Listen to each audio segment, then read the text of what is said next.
Hi I am सिद्धांत। मैं हूं नंदीश सिंह संधू। नमस्कार, मैं हूं अपार शक्ति खुराना। मैं हूं विक्रमादित्य मोटवानी और आप देख रहे हैं इंडिया टीवी शोबिज। जुबिली का जमाना ही कुछ और था। ग्रैंडर, स्टाइल, एटीट्यूड, मतलब अब भी जब हम पीछे मुड़कर देखना चाहते हैं या देखते हैं तो उस एरा में बस घुस जाते हैं। विक्रमादित्य मोटवानी ने हमें एक बार फिर से वो ज़माना देखने पर मजबूर कर दिया। विक्रम, इस दुनिया को आपने किस तरह से एक्सप्लोर किया? जी, दुनिया तो मतलब जो हम लोग ने एक जो क्रिएट किया है, जो पेपर पे क्रिएट किया है, एक मतलब ऐसे काफ़ी 20-25 साल की रिसर्च है। मतलब जो ऐसे मतलब फिजिकल रिसर्च नहीं है, लेकिन एज असिस्टेंट डायरेक्टर्स और राइटर्स एंड डायरेक्टर्स आप लोग कहानियाँ सुनते हो कि उस ज़माने के बारे में कि डायरेक्टर्स ऐसे करते थे, प्रोड्यूसर ऐसे करते थे, एक्टर्स ऐसे करते थे। तो कहीं ना कहीं एक होती है ना कि उस ज़माने में अगर suppose golden age of cinema में हम लोग एक सीरीज़ बना दे तो आपके जहन में क्या था जब आप यहाँ you just entered the... All the support was given to us and slowly then जब उस दौर में घुसते गए, समझ में आने लगी चीज़ें, थोड़ा कंफर्टेबल हो गए अपने कैरेक्टर के साथ, then it was more fun. So initially yes there was nervousness but then eventually it turned into fun. I think सबसे अच्छी बात थी कि वक्त ज़्यादा था, डिस्ट्रैक्शंस कम थी उस एरा में। तो आई थिंक सबका अपना अपना प्रोसेस होता है। सो मैं आई रिमेंबर मैं फ़ोन से दूर रहता था when I used to work. जब प्रेप भी कर रहा हूँ तो समझ में आया कि हम कि कनेक्शन कितना बेटर हो सकता है, एक just to talk to someone, because distractions नहीं है। कितनी सिंपल सी चीज़ है।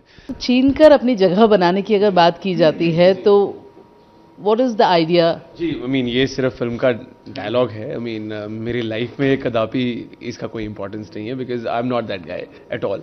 जो लोग मुझे पर्सनली जानते हैं, मुझसे कभी नहीं होगा कि मुझे कोई चीज़ छीन के चाहिए किसी से। बट हैविंग सेड दैट, जो people who believe in it, वो उनकी कन्विक्शन है, वो उनके खुद के लाइफ की सिचुएशंस हैं। I don't look down upon them at all. उनकी खुद की लाइफ की कुछ चीज़ें होंगी जिसकी वजह से उनको यही प्रोसेस सही लगा। मेरा प्रोसेस बहुत ही सिंपल, सरल और प्यार भरा है। And wherever I go I find a family there.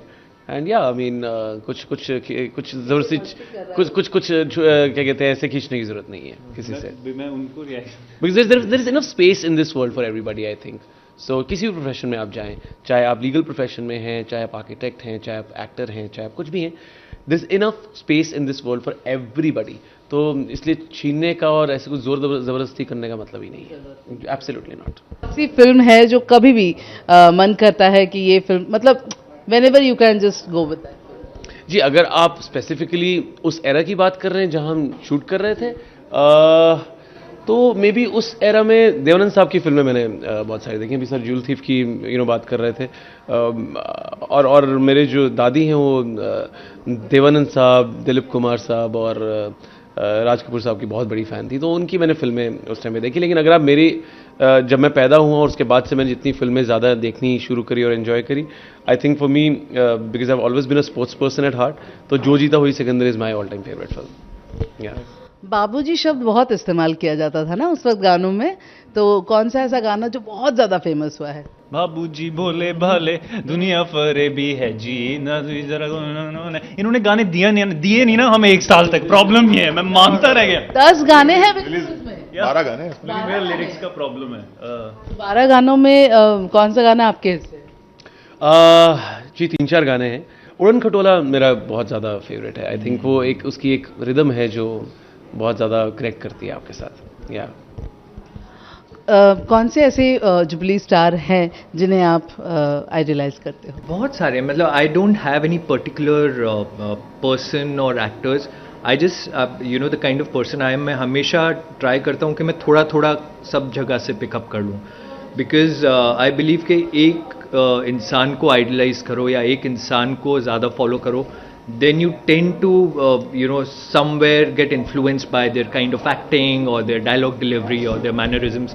So I try and pick up whatever I can from certain movies, certain scenes. तो ऐसा कोई एक जना नहीं है जिसको मैं पिन पॉइंट कर सकता हूँ। बहुत सारे ऐसे पोस्टर्स हैं जो बहुत याद किए जाते हैं. Any poster you remember? And बहुत सारे ऐसे लोग हैं वो पोस्टर अपने घर पर भी रखते हैं अपने पास.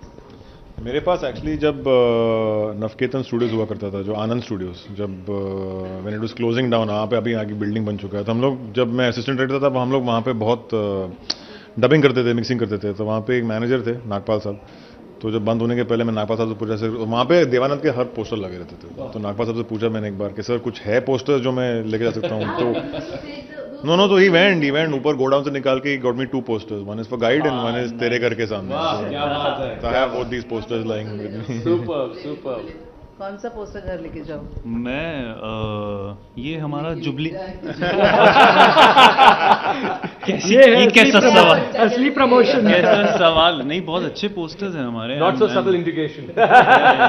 No, why not. Hashtag ad. या जुबली का poster. I think Sholay is my all-time favorite. Mother India, I think that poster. आपने बिल्कुल करेक्ट बात पकड़ी है. मदर इंडिया बहुत, बिल्कुल डेफिनेटली एक आइकॉनिक पोस्टर है वो. तो रॉय टॉकीज, जो जिनको आप अभी मिलके आई हैं ऑलरेडी, रॉय बाबू, तो उनका है रॉय टॉकीज. और मदन कुमार नीलोफर से आपकी मुलाकात हो चुकी है वामिका गब्बी से. सो दैट्स नीलोफर, आप देख रहे हो उधर. और मदन कुमार ऑफ कोर्स जब क्या कहते हैं स्टार बन चुका था, तो उसके बाद ऐसी एक खतरनाक फिल्म आई राजमहल. इस तरफ हम देख रहे हैं जो मिरर है ये भी थोड़ा सा रेट्रो लुक है. Siddhant, would you like to explain? You know retro style का है. And I see lot of these things, जैसे ये बॉक्सेस हैं. ये अभी भी मेरा जो घर है राजस्थान में, मेरी जो दादी थी, उनके अभी भी ऐसे बॉक्सेस हैं. So I somewhat relate to all these things because मेरा जो पुश्तैनी घर है राजस्थान में, उधर छोटी छोटी ये जो चीज़ें हैं, ये जो बॉक्स है, ऐसे मिरर हैं, ये अभी भी हैं. तो ये मैंने देखे हुए हैं बचपन में. अब शायद वहाँ पर नहीं है, क्योंकि यू नो पुराने हो गए तो उनकी उतनी रेलिवेंस नहीं है. But I have seen all these things, so I feel nostalgic जब मैं ये सब देखता हूँ. सो आई थिंक विंटेज को हमने सडनली सेलिब्रेट करना शुरू कर दिया है. And this is an apt time to release Jubilee. बिल्कुल. और जुबली के साथ उस एरा में हम आप सबको लेकर जाएंगे, क्योंकि दर्शकों को हमेशा एक अच्छे कंटेंट का इंतजार होता है. And I am sure Vikram के काम से हम पहले से भी वाकिफ हैं, और जो भी करते हैं बहुत शिद्दत के साथ करते हैं. So thank you so much Vikram. No, thank you. And please go watch it. Jubilee Part 1 is coming 7th April and Part 2 is coming 14th April. एक इंटरवल है बीच में, जैसे हिंदी पिक्चरों में हुआ करती थी, हुआ भी करती हैं आजकल. तो फर्स्ट हाफ, सेकंड हाफ देख लिए 7th and 14th April को.